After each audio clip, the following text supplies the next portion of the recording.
start of silly season. So to start off with, we got Arsenal vs Man City. Yeah, okay. I'm just done.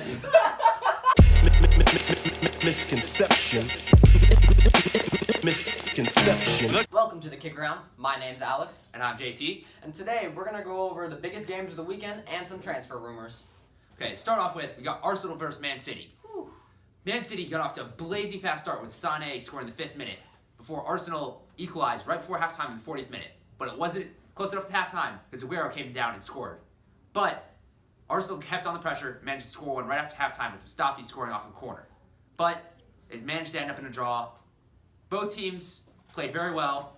Welbeck came out and said that Arsenal deserved the win. But if you look at this game and you watched it, Manchester City had the better chances, probably should have come away with the win.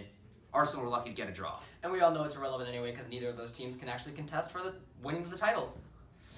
But, however, in other news, Chelsea did manage to slip up a little bit, losing to Crystal Palace 2-1. Oh, that was Crystal atrocious. Palace. That was atrocious. I mean, the league's over, but if they keep on doing this, maybe it won't be. Maybe a team like Spurs will manage to sneak in and get the title that they deserved last season before they decided to choke it away and finish third. The good thing about a lose like that for Chelsea is it gives some of the other teams hope. So that what that does for us fans is it makes it more competitive because they feel like they have a better chance of winning. Or just an April Fool's joke from Chelsea. That's true. So moving on, we got the Coupe de Ligue final. Coup de la Ligue. Coupe de la Ligue. With PSG and Monaco. PSG taking a 4-1 dub over Monaco, showing that they are the superior team. I mean, PSG, they are trailing Monaco in the league, I believe, still. But Yeah, by 3 points. you have to think, PSG, Monaco head-to-head, it's just those games, it's the fatigue from having so many extra games for PSG and so much extra pressure.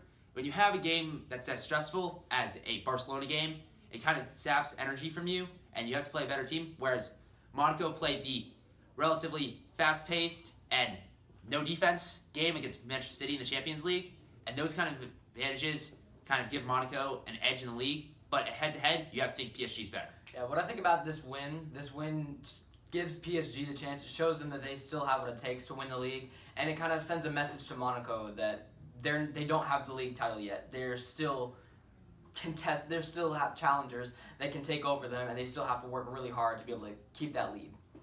Yeah. So now moving on to some transfer rumors, we got a Argentine starlet moving to Juventus. Rodrigo Bentancur from Boca Juniors is now moving to Juventus and came in for his medical. I mean, he's obviously not going to be as big as their other Argentine talents, Higuain and Dybala, but with Dybala potentially moving on to bigger pastures in Real Madrid and Barcelona both being linked to him, you never know. It's nice to have a nice young talent and a team full of old seasoned players on Juventus. In other news, the next Spanish Messi, as he was once dubbed, Deulofeu, has said that he will not return to Barcelona and will instead try to stay at Milan once his loan deal is finished. Deulofeu was the next big Barcelona talent and has failed to fulfill his talent, and most of that, you have to believe, is just because so much pressure was placed on him to be Messi. There's only one Messi, and to expect him to fulfill that place was completely ignorant, and it put too much pressure on him, and he has never fulfilled what he could have become. Moving on, we also have basically, you gotta feel it's like the last German transfer signing, considering there's another Finnish deal with people like De Hood already having been signed by Dortmund, and Bayern already having finished 2 signings in Rudi and Sula. We have another potential Bayern signing in Julian Brandt. The brilliant Bayer Leverkusen winger is now being linked to Bayern for a £30 million move. Now, this is going to be like the 3rd signing almost already, and there's no confirmed yet, and Julian Brandt's camp has said it's not finished yet, but you have to think Bayern eventually get all the best talents in Bundesliga. It's become a one-league team, almost like we thought Ligue 1 had become, but before Monaco rose this season. But you have to think he's going to eventually end up there, so whatever. We also have a bit of French transfer rumors, with Monaco completely being rated Yeah, for many people. Monaco's win over Manchester City just gave them a huge boost in publicity and attention in terms of like people wanting to sign some of their young talent. They have an incredible depth of young talent on their team, especially with Mbappe. Mbappe is an incredible player, and he's going to get a big money move. Real is supposedly moving on him. They're trying to sign him or Dybala to kind of replace Benzema, since Benzema's being kind of phased out of the team with all the kind of negative publicity around him because of the sex tape rumors and all that stuff. It's just terrible, and they want him gone. I think Ronaldo wants a younger player to kind of have him to mentor, and Mbappe or Dybala would be great for that. Yeah. Also, there's plenty of other young talent in Monaco to go around. They've got fullbacks supposedly under both Mendy and Sidibe are wanted by Jose Mourinho at United to replace Luke Shaw and Antonio Valencia. And also, Bakayoko, I believe, Bakayoko, yes.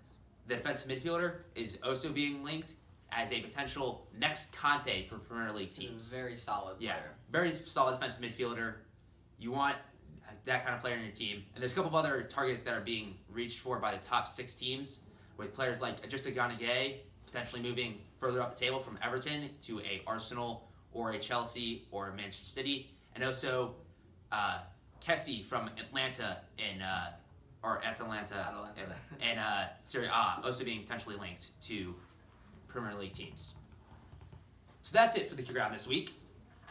Thanks for joining us, and we'll be back next week with more transfer rumors and more games of the weekend. Make sure to like and subscribe so you can see those.